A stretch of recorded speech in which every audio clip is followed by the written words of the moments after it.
Hey guys, welcome to this quick tutorial where we'll explain how you can change the display language in Microsoft Excel. So let's get started.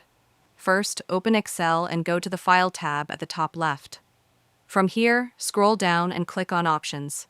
In the Excel Options window, select Language from the left menu.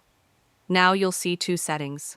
Office Display Language. This changes the menus, buttons, and interface language. Office Authoring Language. This sets the language for editing and proofing tools like spell check.